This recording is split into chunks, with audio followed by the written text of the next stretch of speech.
bawah kekuasaan Rusia, budaya, bahasa, serta pekerja dari Rusia menyebar di daerah Ukraina.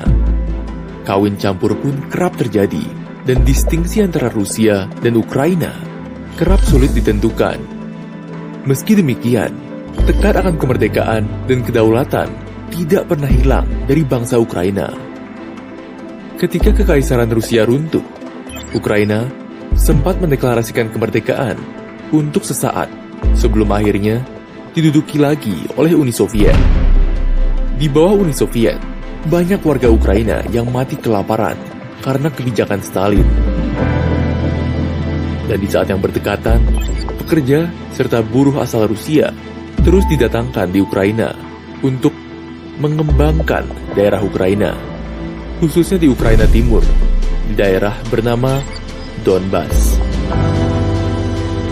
Tak sedikit komunitas yang berbahasa Rusia menetap di daerah Ukraina Timur. Dan ya, mereka merasa memiliki hubungan sejarah yang kuat dengan Rusia dan Ukraina.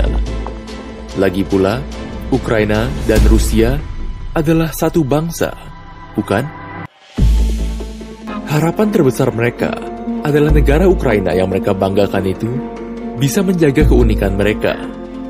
Mereka juga berharap akan otonomi daerah serta hubungan yang dekat dengan Rusia dan bekas Uni Soviet lain. Harapan yang kandas. Di Ukraina Tengah dan Barat, sebuah pemikiran yang berbeda mulai muncul. Bagi mereka, Ukraina dan Rusia bukanlah sebangsa. Rusia hanyalah penerus dari Uni Soviet dan Kekaisaran Rusia yang menindas warga Ukraina.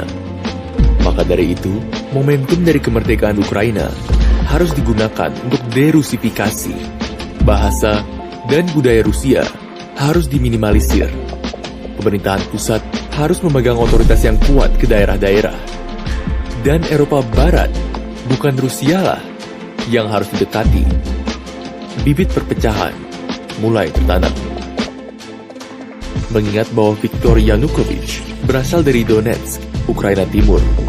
Di bawah kepemimpinannya, Ukraina berhasil mengesahkan hukum di mana bahasa Rusia akan menjadi bahasa resmi di daerah di mana lebih dari 10% penduduknya berbahasa Rusia.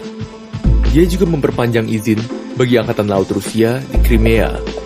Meskipun kurang populer, Viktor Yanukovych masih menunjukkan kepeduliannya terhadap kaum minoritas.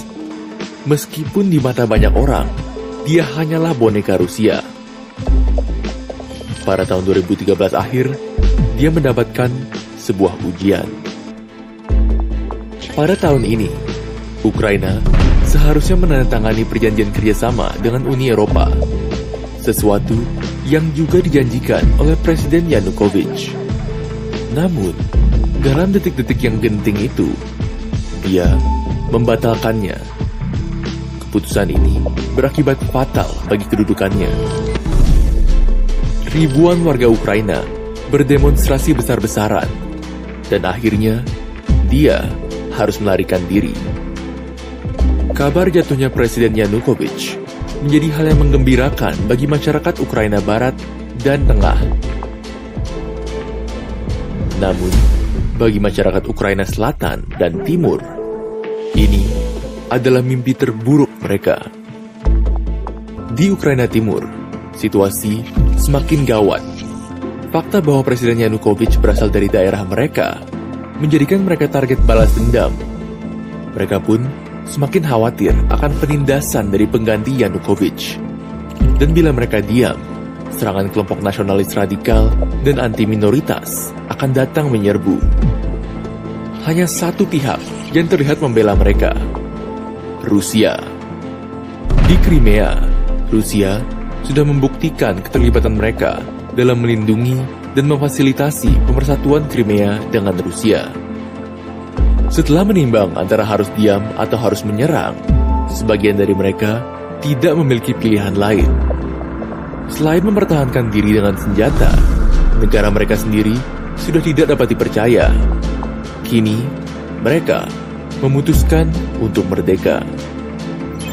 Sejak Maret 2014, kelompok bersenjata di Ukraina Timur mulai beraksi. Di Donetsk, milisi pro-Rusia mulai menyerbu kantor-kantor pemerintahan. Dan pada 7 April 2014, mereka mendeklarasikan Republik Rakyat Donetsk. Mereka tidak sendirian. Pada 27 April 2014, Republik Rakyat Luhansk dideklarasikan. Rekonsiliasi sudah terlambat. Perang sudah dimulai. Kedua belah pihak, baik Ukraina dan rakyat di Donbas, bertempur dengan sengit. Korban jiwa, baik kombatan maupun warga sipil, berjatuhan. Artileri dan bom digunakan oleh pasukan Ukraina ke perumahan warga sipil. Dan lebih parahnya lagi, Ukraina mengirim kelompok-kelompok paramiliter yang satu di antaranya terafiliasi dengan ideologi Nazisme. Khawatir, Rusia pun membanjiri dukungan bagi warga Donetsk dan Luhansk di Donbas.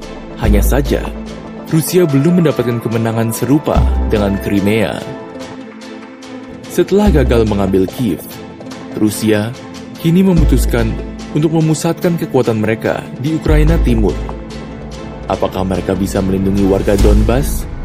Apakah Republik Rakyat Donetsk dan Luhansk akan merdeka? Apakah mereka akan menjadi bagian Rusia? Dan apakah Ukraina akan mengambil alih wilayah mereka? Lantas, bagaimanakah nasib minoritas Rusia di Ukraina seusai perang berakhir? Hanya waktu yang bisa menjawab.